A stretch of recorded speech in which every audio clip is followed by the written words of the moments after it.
3, 2, and we're live. This is your host, Vaughn Sigmund, and you're listening to the Business Mechanics Show here on BBM Global Network and TuneIn Radio. We're also streaming live on YouTube as well at the Business Mechanics Show. All of this is being recorded and posted later for listening and viewing, not only on BBM and TuneIn Radio, but iTunes, iHeart, Podbean, SoundCloud, my website, vsigma.com. Check it out later if you can't listen to all of it today. Last week's show was on corporate alignment, and one of the key ingredients of corporate alignment is collaboration. I talked about it a lot, and today I decided I'm going to share more thoughts, ideas, how-tos on getting collaboration within your organization. How to get collaboration. Because as a manager, as a leader, as a business owner, you are not going to be able to achieve your highest impact for the organization without getting collaborative buy-in from those who work with you. High impact leaders, they understand that you have to proactively take steps to get committed support for ideas and plans from the team who reports to you, or if you report to somebody else, the person to whom you report.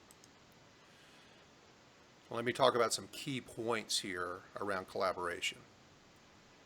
You have to get a commitment of support from someone, which means that once you get that, your idea can move forward. But you cannot move forward until you get the commitment or support from the people who have to actually go do this stuff. They're the ones that have to go execute, make the changes, create the improvement that you're looking for. And those people must be committed to supporting all the ideas, and you have to eliminate any second guessing or criticizing of them. You've got to knock all this out before you can ever get collaboration that will support your new initiative or the change you need to make within your organization. You've got to remove doubt, and you must have a culture where questions and input are fully supported. And right there is the key to all of this, is your culture. Your culture that is inclusive. Your culture that allows for questions and input before you ever start trying to implement an idea or a change within your organization or with your team. It's critical to getting everyone on the same page and moving forward effectively if you're ever going to accomplish your goals. And the scenario generally is, and I talked about this in last week's show, is most companies, the vast majority of companies, all of the ideas, the implementation is top down in organizations. The CEO says it, knows exactly how it's supposed to be done, tells everybody how to go do it, and then they sit back and get disappointed because it does not get done either well, on time, or at all. Without collaboration, without taking an extra step that, by the way, doesn't cost you a dime, this is one of the most inexpensive tools that you'll ever put in your toolbox. Only thing it takes you is a little more time and an open mind. It's absolutely critical to accomplishing your goals and making improvements in your organization, is that you have to have an open mind, be inclusive, and include the ideas, thoughts, opinions of all of the members of your team. You've got to be willing to do that. You've got to change your mindset to be able to allow that. You don't know everything. I'm sorry to be the person to have to inform you. And I'm going to get into a lot more detail on that. So here are the steps. Here are the 5 steps to getting collaborative buy-in in your organization. I'm going to go into much more detail on all these throughout the rest of the show. The first step is making sure, you got to make sure this happens. And you got to get a weigh-in. You got to get a weigh-in of the people who have to go out and execute this. And like I say, I'm going to get into more detail on that in just a second. I'm going to tell a story that I think illustrates that really well. The second step is verifying you have a commitment of support. Verifying you have a commitment of support. The third step is you're going to have roadblocks. You've got to anticipate these roadblocks. And you're going to have to be prepared to overcome those roadblocks, because very often those roadblocks are not based on logic or fact. They're based on emotion and fear. And fear, as I often say, is an acronym for false expectations appearing real. But people act on emotion. They make decisions on emotion. You've got to be able to manage those emotions. The fourth step is recapping the commitment of support. You got to go back and make sure that everybody's bought into this. I'm going to show you the technique for that. And the fifth step, you actually have to use it. You have to be consistent with it. You have to do it time after time after time. And I'm telling you, as sure as I'm sitting here right now, if you start using this approach regularly in your organization, you'll never go back to any other way again, because it works like a charm. And like everything I talk about on this show, my podcast, my videos, my trainings, my coachings, I've done all this stuff. I've personally executed these techniques, and they work. They work like a charm. And you will allow them to work for you as well if you'll follow my advice. One of my favorite leadership writers is a guy named John Maxwell. If you're listening to this show, you're probably a fan of him too. One of his standout lines to me is, the company owner doesn't need to win. The best ideas do. The best ideas need to win. And I got to tell you, I believe he is absolutely right. At the best, collaboration produces an idea that people, they not only agree with, but feel good about. That's that emotion. They feel really good about supporting this idea, this mission, this goal. So in today's show, we're going to look at the 5 steps I mentioned earlier that make it easy to implement great ideas in your organization. And I'm going to tell you a story now, and it's in my book, Leadership from the Dealership, that's coming out September the 8th. You can buy it on Amazon or on my website, vsigmund.com. I'm going to tell you about a challenge I had when I was running the CarMax region out here on the West Coast, here in Los Angeles. We were killing it in almost every category. Our business was through the roof. Our retention was great. We had everything going on really, really well. 30 seconds. And when I come back from break in just a minute, I'm going to tell you what we weren't doing very well and how it was unknowingly affecting the rest of my business.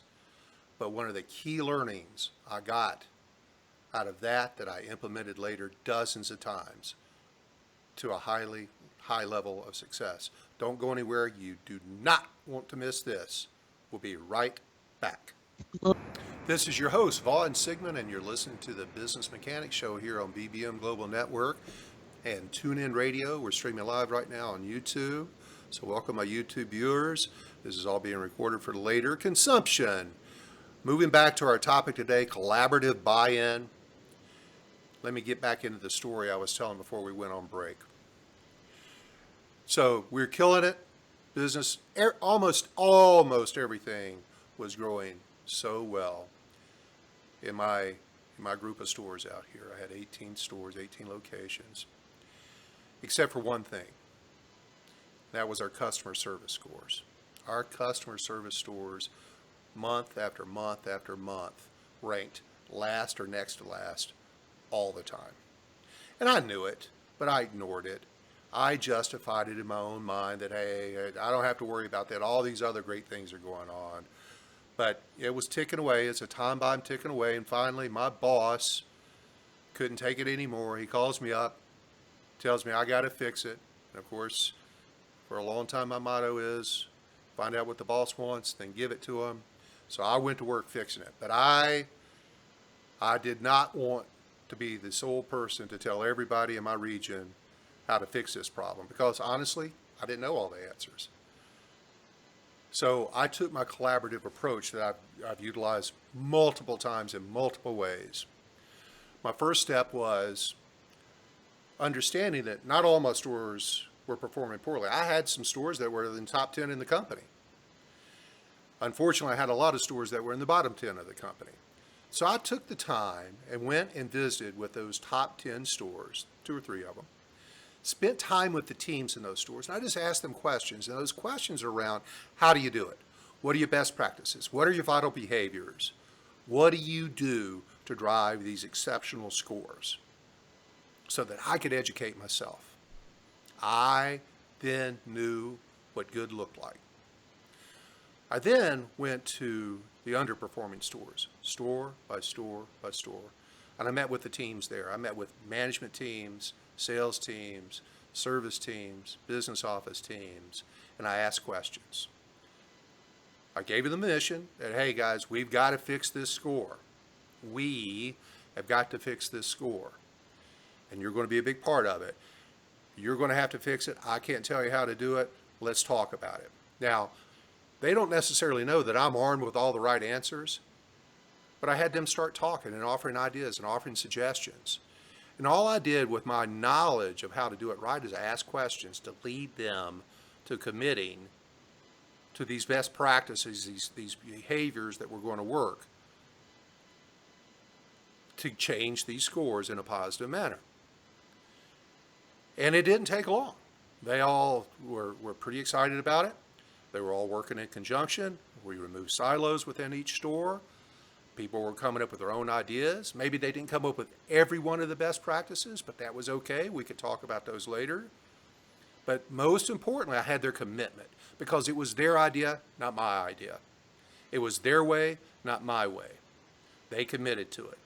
They set the goals, they set the timeline, they set the KPIs, the levels of achievement, and then they went to work. Now, in many organizations, from the role that I played at the top of this group of stores was, okay, now it's fixed. I knew it was never going to be fixed. It took a lot of follow-up, a lot of checking back in, a lot of adjustments along the way, because not everything was working. We needed to add some things, take some things away. But I can tell you, in the end, we went from worst to first in a matter of under 6 months. Now, if you're in the customer service business at all, where you survey your customers, you know how important this is to a lot of different aspects of your business. In the car business, it is critical that you have great customer service scores. And we were being successful despite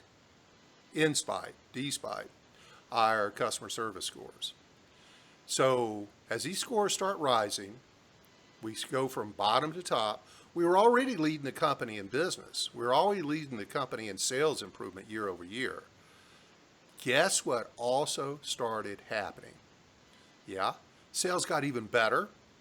But two, this other really great thing happened. Is this esprit de corps attitude, this level of achievement, this exceptional improvement built camaraderie and teamwork and teammanship within each location. They were really proud of their accomplishments because it was their ideas, their approaches, their commitments. And it became a huge game changer for my business, my company.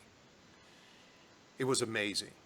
That's what collaboration is. And I got to tell you, putting collaborative groups together is something I still do today. I do it with business owners, but I used it for a decade throughout my group of stores at CarMax.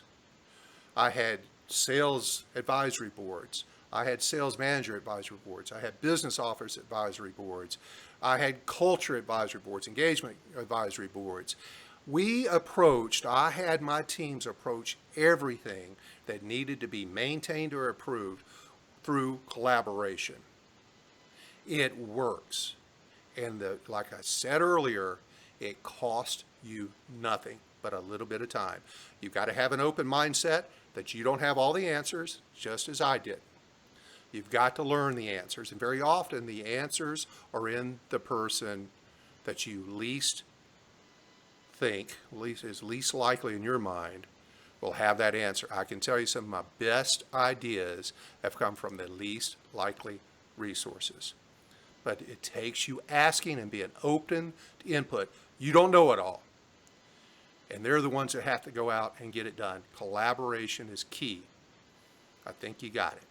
So let's talk about step one of the 5 steps of collaboration, and that's weigh in, which simply means getting someone's opinion about your idea, your goal, your mission. And the key elements of eliciting a positive response at this stage is A, being prepared just like I was prepared. I went and got myself educated on what right looks like and how to achieve right. You got to be prepared in order to express your ideas articulately, persuasively. Some people should practice ahead of time. I'm not a big practice guy, but a lot of people are. You need to be prepared for this. You got to be polished up. You got to, in my case, I needed to know what questions to ask. Sometimes you have to make a presentation to persuade people to understand that this is a real problem that needs to be fixed. And you got to make 30 seconds. sure you're presenting realities and not dreams. They've got to be realistic, achievable goals, and we're going to talk about that a little bit more in detail. You're going to determine the support you need, and you're going to explain the single most important element of getting collaboration, and that is why.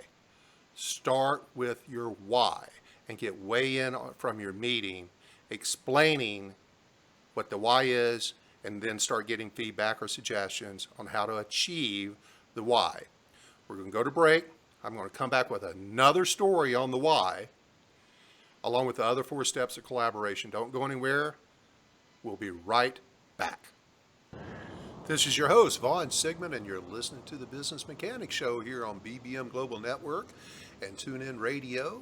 We're also streaming live right now on YouTube, so I'm glad everybody's joining us there. We're talking about collaborative buy-in, and I'm about to go to a story I love to share about the why and how understanding the why behind a needed change or explaining why something is, how it completely changes the mindset of the people who you're working with. So again, back in my old days at CarMax, had 700 and something salespeople. And of course we had turnover. Any car sales business has turnover. So I had through the 11 years there, we had a fresh set of salespeople all the time, both in turnover and growth. We were growing so fast, we were adding sales. We couldn't add enough salespeople. But anyway, that's not the story. The story is when you go into a CarMax store and you're there to sell your car. You're not there to buy a car, you're there to sell your car. If that salesperson that greets you at the front door takes you through, and you in fact say, yeah, I'm going to take that check from you. I'm going to accept your offer to buy my car. That person gets paid $50. However, if you come in to buy a car, you're going to buy a CarMax car and trade in a car, salespeople don't get that extra $50. And so from time to time, I would face these uprisings from salespeople because they'd get together and why is CarMax cheating us? Why are they cheating us out of this $50? It's the same amount of work. Why? They just get upset about it, and they work themselves up. And unfortunately, they would keep it to themselves. They would sometimes mention it to a sales manager, but often the sales managers weren't equipped with the why because they hadn't been around as long and knew where that $50 came from. And now somebody would alert me to it. I'd make sure I'd bring salespeople together as soon as I heard about it. I'd get a group of them together in the break room or the meeting room and say, hey, I understand you guys are upset about the $50 commission on buying cars. Do you know where that $50 came from? And that kind of stopped them in the tracks because they didn't know where that came from. I said, well, back in the day when we first started the company, if a customer came in to buy a car, you got paid nothing if you bought it. And then we realized that was very unfair because that was taking you about an hour away from being able to sell a car. And so you ought to get something out of that. And so that's where the $50 commission came from. It wasn't about buying a car. It was about compensating you for the time you couldn't sell a car. I gave them the why. And as soon as they heard that, you could just see their emotions deflate. Because now they weren't mad anymore. They understood why they got paid $50 for a car that was purchased and not traded in. So that's the importance of why. And it worked every time. Every time, as soon as they understood the why. So it's critical that you stress the why, go into every interaction when you're building collaboration, understanding how to explain to your teams the why. And then you go to asking how they would improve the idea, how they would improve or create the change. What's the process? What in the process won't work? What about this is stupid? We asked that question a lot in my old life. What about this is stupid? I want to know about that in the beginning because I've got to have collaboration and commitment. Because there's always unintended consequences. You know, I'm a product of the North Carolina public school system. I certainly don't know everything, but the good thing about me is I admit it. I'll admit that I don't know everything. I don't know close to everything. I know what I know. I don't know what I don't know. And what I often don't know is what the unintended consequences of decisions, ideas, missions, goals, strategies are going to be. That's where collaboration, if you do it properly, you follow these steps, it's going to eliminate as many of the unintended consequences as possible. You've got to listen. You've got to ask their opinions. You got to listen. You got to be open to their ideas and suggestions. You've got to open your mind. You don't know everything. And more importantly, you don't have to go do the work to get it done. So you got to actively listen. You got to listen to what people have to say about your idea, your mission, your goal, and be open-minded.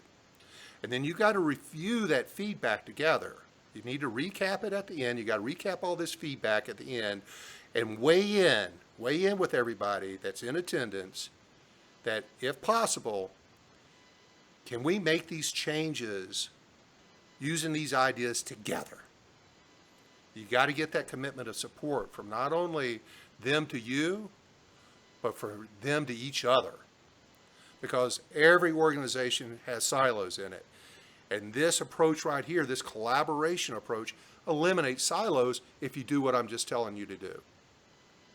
You'll do things collaboratively, silos will dissipate. Your idea is also going to be tremendously enhanced and most likely improved. I cannot tell you how many of my ideas that I thought, man, I have it this time. This is the greatest idea ever. And I presented it to a group to collaborate with them, and it got shot down like a dead duck because I hadn't thought it through properly. I didn't think about it from their perspective, from their lenses, because it was never going to work. And you know what? I was okay with that. I never embarrassed myself that way. Step 2, you have to verify that you have commitment. You've got to make sure, you've got to create some form of confirmation of your colleagues, the people who are your counterparts, your managers, and your employees. You've got to have that support before you can make a formal presentation to the people who will have to make the final decision to move forward. So here's how collaboration works. You start at the top yourself, you work down to the next level of management, you get collaboration there, then you take it down to the frontline employees, you get collaboration there. So collaboration through those layers is going to change the approach as you move down to the front line. But once you get to the very front line of your organization with collaborations, ideas, input, support, you're unstoppable. Everything's going to get done. But you got to be direct. You've got to ask. You can't assume. Don't assume that you have everybody's support.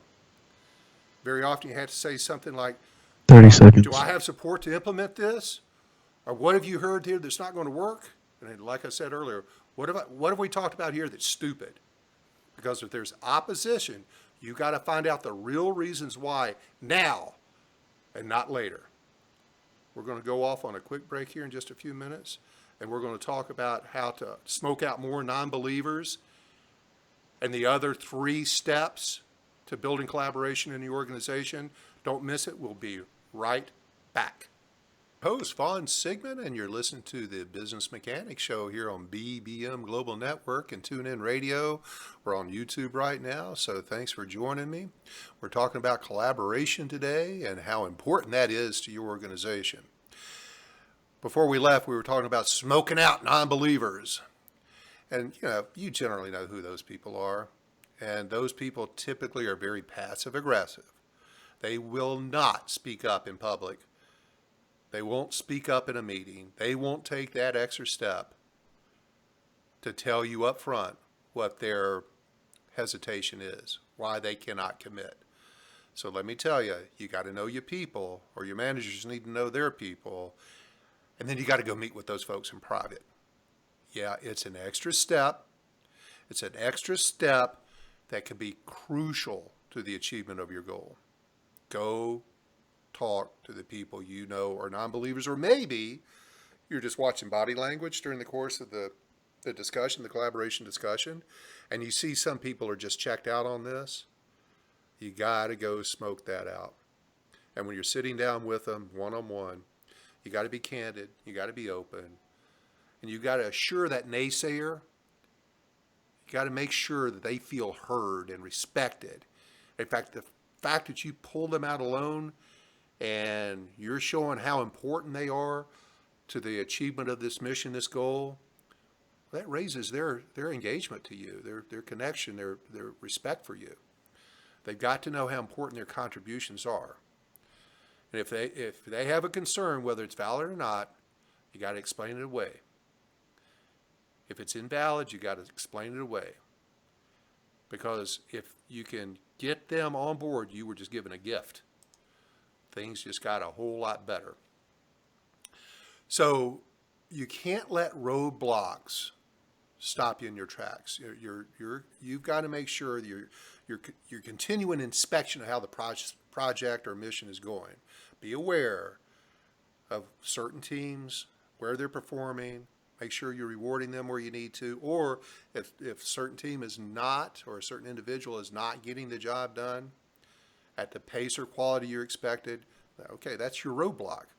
Don't let one person slip or one team slip to hold the whole process up. You got to confront it.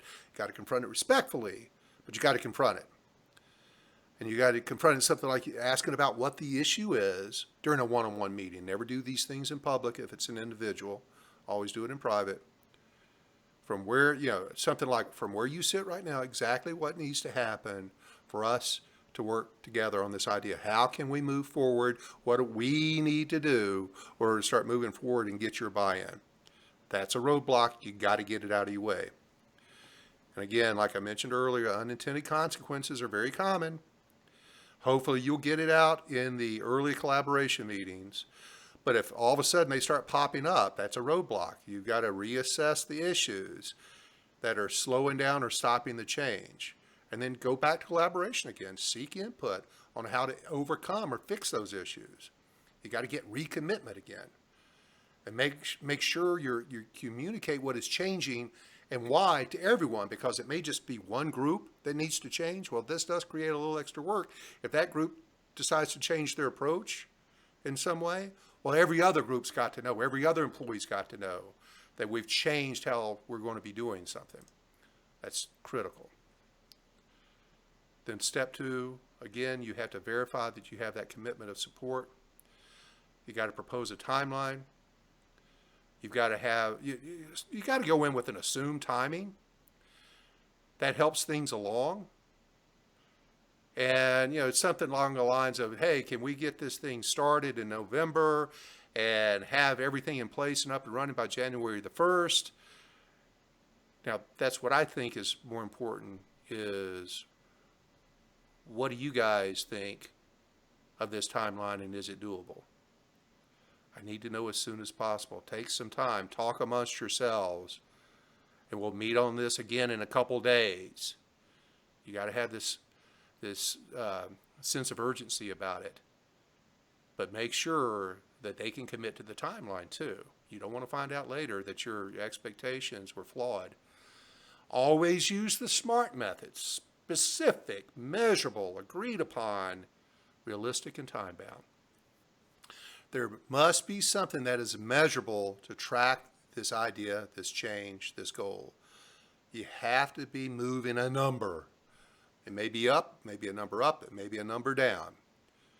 Because what gets measured gets improved. If you don't have a KPI or a KPM associated with it, you're already weakening your mission from the start. And they got to know when this whole thing's going to start, how long it's going to take before we start seeing improvements, and how are we going to work together? How are we going to meet and build the synergies that need to be in place, hold each other accountable, support each other, eliminate any silos to this approach. You've got to get all that smoked out early on too. Moving on to step 3. Overcoming roadblocks that are not based on logic or fact. So common roadblock is competition and peer positioning. So people don't want other people in your organization to win or get better or do something that's going to show them up. Internal politics can play a big role in roadblocking you. And again, all your stakeholders have got to be bought in. And for your employees, they may have a paradigm that needs to change before buy-in. You got to watch for, like I mentioned earlier, passive aggression, because they're living in this world that probably isn't based in reality, or they're protecting themselves some way. Roadblock number 2, status and prestige. This motivator is about recognition. Whiff 'em. What's in it for me? Make sure peers and direct reports know how this will make them look more successful. This eliminates some of the politics too. It's all good for everybody. But many times they are operating under fear, false expectations appearing real. You have to flush that out. Whether that's in a meeting or one-on-one meetings, be aware and be looking for it, is them being not bought in or creating a roadblock out of fear. Again, we work on emotion, because failure to get buy-in is not necessarily about your ideas. It's about their emotions. And if none of the techniques that we've talked about 30 seconds have helped you reach commitment of support, well, you're going to need to explore the interpersonal factors. You've got deeper problems in your organization than just that what collaborative buy-in can build for you. So we're going to come back with steps 4 and 5 and a couple more stories, which I love, as soon as we come back from break. You don't want to miss my stories, right? We'll be right back. I'm Sigmund, and you're listening to the Business Mechanics Show here on BBM Global Network and the fabulous TuneIn Radio. We're also on YouTube right now. Thanks for joining me. We're talking about how to build collaboration within your organization. We're going to go back to some of the roadblocks you're going to run into. And roadblock number 4, this is a big one, is they don't like you. Now, this could be rooted in some experience they've had with you in the past. You've done something to them to breach their trust. If you've broken the relationship somehow. And it's very often human nature that these people who don't like you will undermine you or make sure that something you feel passionate about achieving ain't going to get done. And if this is the case, you're going to have to address it. You know who doesn't like you. As lovable as I am, I know there's people out there that don't like me. And hard for me to believe, but there are. And through the years, I've had to remove those people because they're an anchor. If I've done something wrong, if I screwed up, I've always done everything I could to mend it. But if that didn't work and somebody just does not trust me or believe in me or respect me or like me, I've had to make the decision to get them off the team, and you're going to have to be willing to make that same decision. Now, for all these roadblocks, A technique that can be effective with people who have put up these roadblocks in the past is making them feel part of a winning team. Make it about us and never, ever, ever you. It's got to be about us. You got to take the spotlight off of you and turn it onto them. You got to play up, recognize the team effort, the team result. And so along the way, as you're launching new goals and missions and you're getting achievements, you got to play up the positive. You've got to have some kind of reward or incentive that's going to keep feeding their motivation to get this done. It could be a bonus at the end. It could be days off. It could be a team building day. It could be a picnic, whatever you want it to be. But make sure they have some kind of reward in the end that they're going to get out of it. We're going to move on to step number 4, which is recapping the commitment of the support with your goal, for your goal, with the people who are out there getting it done for you. Who's going to do what by when? Again, back to the SMART goal. Make sure that they always understand, your team during collaboration understands specifically what has to change, what the number is that needs to change, what their roles are in changing this. It's got to be specific, measurable, agreed upon, which is the collaboration, realistic, which is part of collaboration, and time bound. They've got to know when it's going to start, when it's going to end, more importantly, who's going to do what. And the way to make sure that you're staying on top of this, you got to have follow-up meetings. You got to have follow-up meetings to track milestones. And here's where many of the meetings stall at the gate. They have discussions that leave specifics out. So there's very often I've sat in meetings myself where it was a great discussion. We talked about a lot of things, but we didn't walk out of there with a goal. Nobody walked out of there with what was going to change, who was going to change it, why we were changing it. We just had a discussion.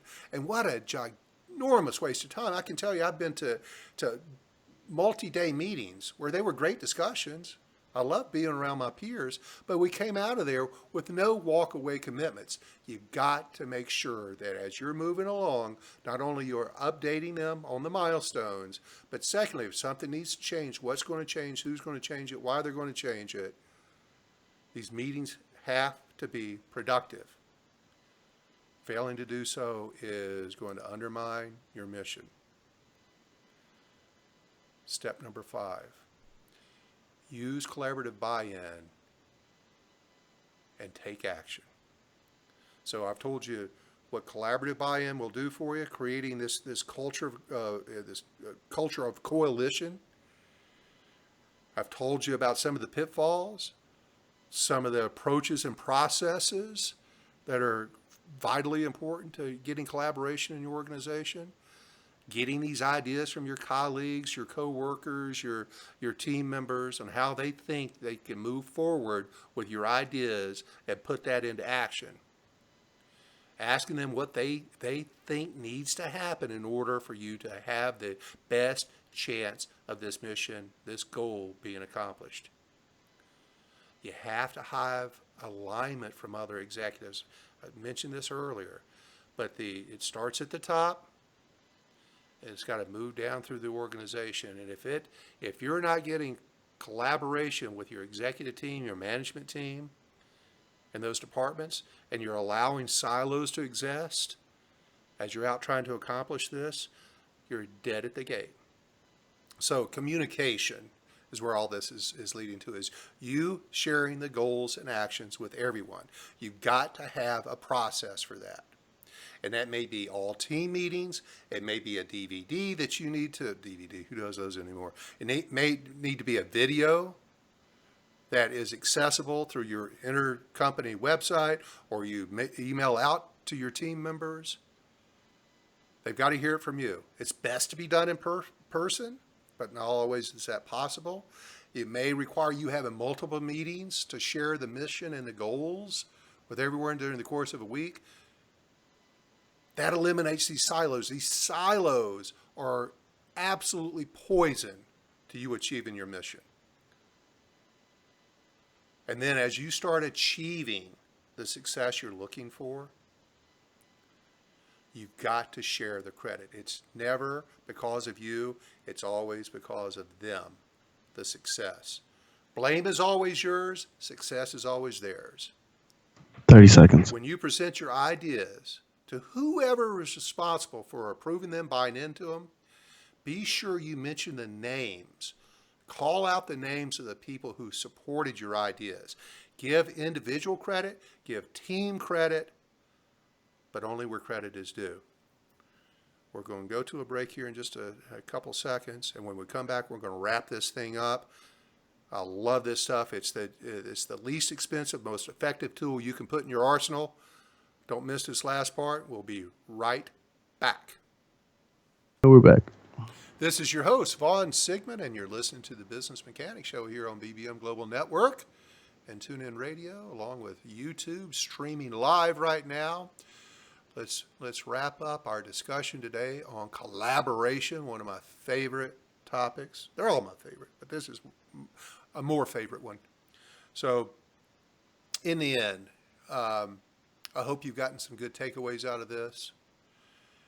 All of this, again, is based on my experience, my implementation of getting collaboration, creating advisory boards within organizations that I've worked with. I use it extensively now in my private practice with business owners.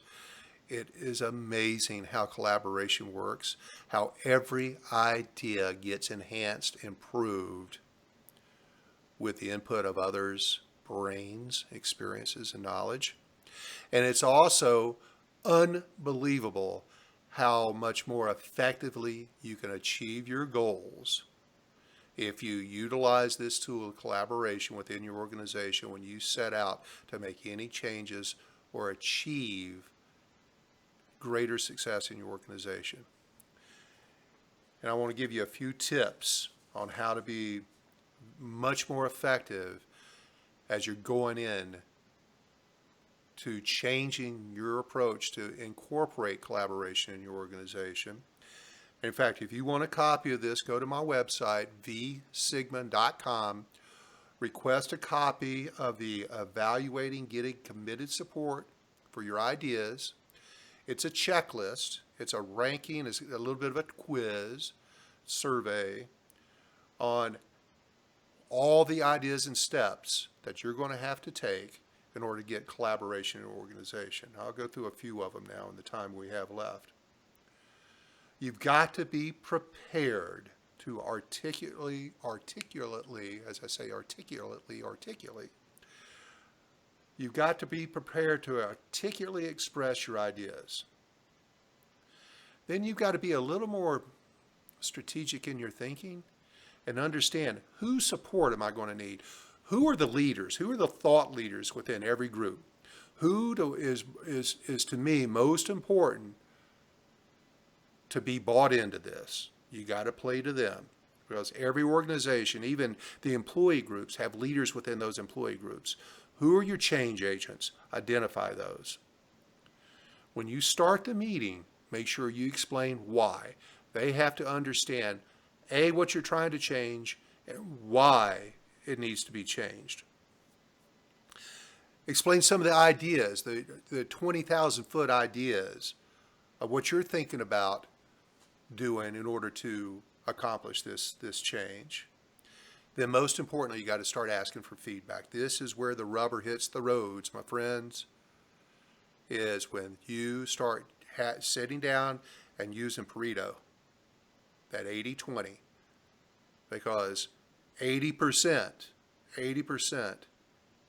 of what's going to make this good is going to come from them, not you. Ask for that feedback. You got to actively listen during the course of that. Make notes. Do not be dismissive or defensive during this. Accept all ideas. Believe me, as you get better and better at implementing this, the group will knock down any bad ideas. They'll hold each other accountable. You won't have to be the bad guy. It's amazing psychology that happens during these is as people get more and more bought in to you and achieving their goals, they're going to hold each other accountable. And if somebody says something that is no way it's going to work, they're going to call each other out on it. You don't have to worry about it. But actively 30 listen, seconds. and make sure at the end that you review everything together, and then you continually review either weekly, monthly, no longer than monthly, how the mission is being accomplished, and be willing to make any adjustments along the way that you need to make. I've really enjoyed today's show. Visit my website, vsigmund.com. I'm on LinkedIn, my YouTube channel, The Business Mechanic, Twitter, @VCSigmund. Check out my book, September the 8th, Leadership from the Dealership. I'd love for you to get more knowledge from me on that. Thanks for joining me today. We'll talk to you next week, my friends. You've been All right, listening that's to the show. Business That is the Mechanic show. with your host, Vaughn Sigmund. All right. If your Thank business you. is All in right, need of a Vaughn. good tune-up, let I Vaughn get will under see the hood you and put you when on I the see right you. road to success.